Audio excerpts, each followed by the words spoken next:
A3'ді тюльпанды жасау үшін алдымен Google-ға шаблон тюльпаны деп жазып, өзімізге қажетті тюльпанды тауып аламыз.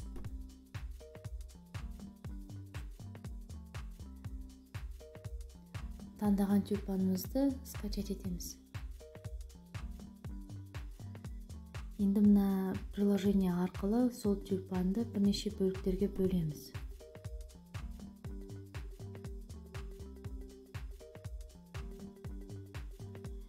Сол приложениеға кіріп, жаңағы тюльпанымызды таңдаймыз. Мына жерде 3/4 десек, барлығы кірді, 3/5 десек жапырағы сыймай қалады екен. 3/4 таңдаймын. И галочканы басып, міне біздегі 3/4 таңдаған кезде 12 бөлікке бөлінді. Енді оны сақтап аламыз галереяға.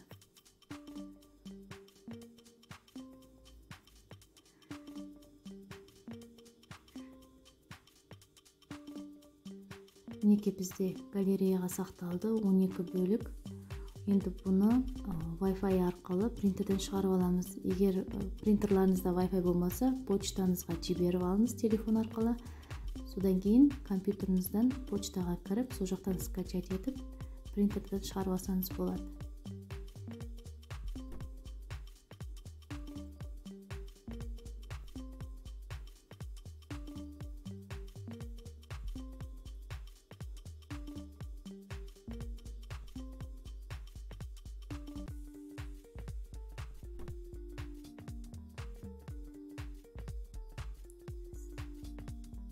Мінеке қағаздарымыз дайын. Енді бұны құрастырамыз.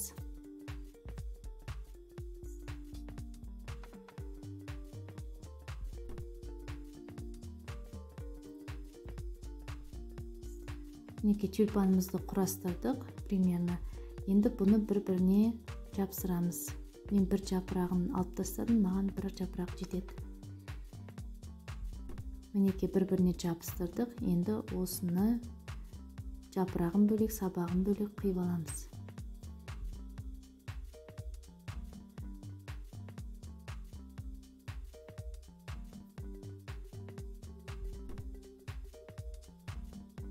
Енді бізге фетра мата керек. Қандай түс таңдасаңыз да өздеріңіз білесіздер.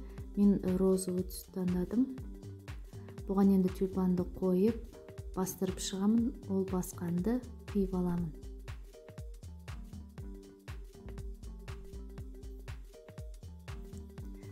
Бізге бұндан 3 штук керек. Мен 3 штугында қиып алдым.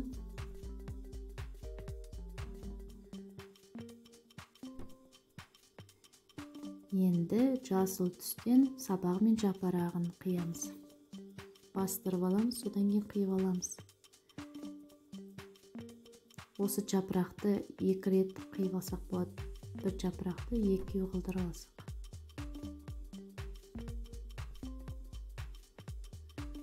Мінеке барлығын қиып алдық. 2 жапырақ, сабақ және тюльпаннан 3.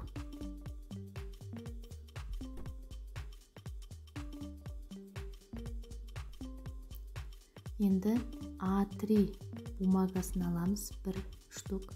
Оған тура тюльпанның көлемінде қылдырып қиып аламыз. Алдымен бастырамыз.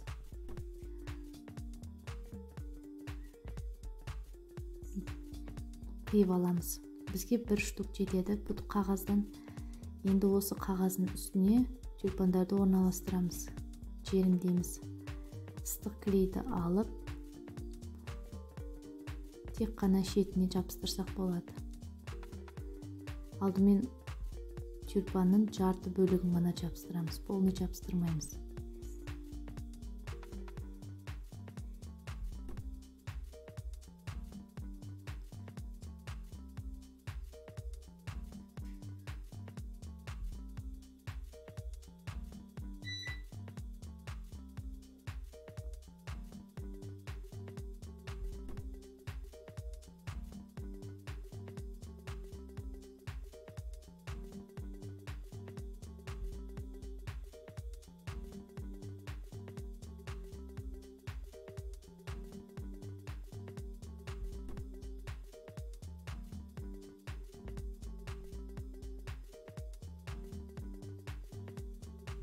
Мінекей жарты бөлігін ғана жабыстырдық, жарты бөлігін жабыстырған жоқпыз. Енді бұны бүктеп, келесі қиылған тюльпанды үстіне жабыстырамыз.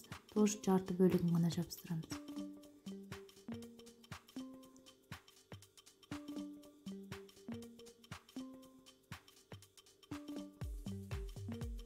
Енді бұл жолғысында қағазға тиіспейміз, тек қана матаның үстіне желім жағып, келесі матаны жабыстырамыз.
Міне екінші тюльпанды матаны жабыстырып болдық. Енді үшінші матаны тура екіншісі сияқты жабыстырамыз.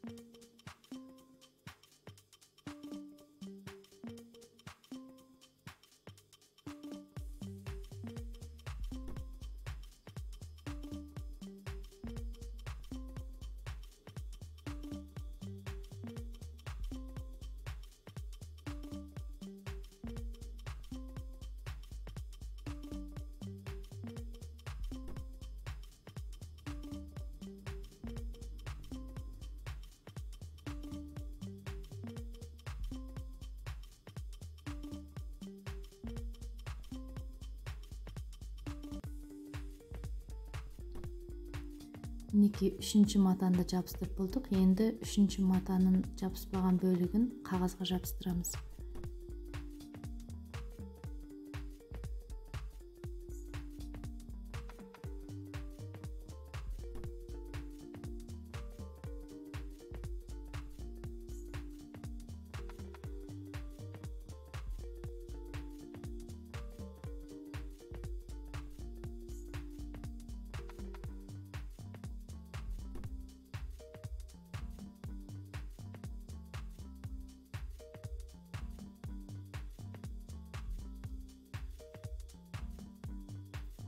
Tülpanımız dayın.